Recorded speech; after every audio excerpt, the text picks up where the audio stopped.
It's time to launch your first product and start selling online. So in this video, I'll show you how to set up and publish your first product to start generating sales. First, navigate to payments.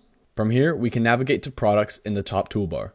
Then we can create our first product by clicking Create Product. In our product editor, we can give it a name, a description, upload media, add it to a collection, designate a tax code, and then determine our price.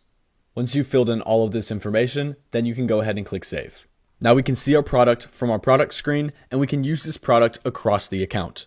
To use this product in an online store, navigate to Sites, then open up your website, funnel, or e-commerce store, and add your product on the page under Products.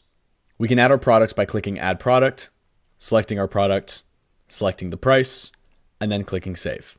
And just like that, we can sell our product on our website. Depending on your website, you may already have an ordering element set up, but if you don't, just add an element by clicking Add Elements and add in either a one-step or a two-step order form. Both of these elements will create a dynamic order form that will use the product we already added on this page in order to sell it on our website.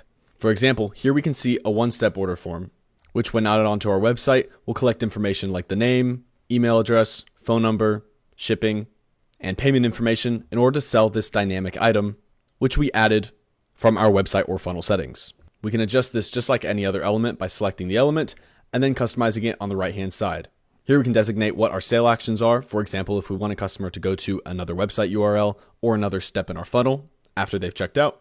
Or under the advanced column, we can customize our headlines and specify what pieces of text are to be inside of our order form. Two-step order forms function in a similar fashion, but instead the checkout process is split up into two steps. On this website, we have our order form within the pop-up, as we can see under pop-up settings. This here is that example of a two-step order form, which we can again customize all of our settings on the right-hand side to see what step 1 looks like, as well as step 2.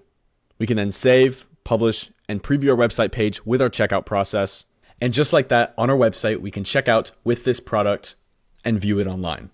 In the next few videos, we'll talk about payment links, connecting your payment provider, and generating and sending professional invoices. So stay tuned so we can officially start generating sales using our new product that we just created.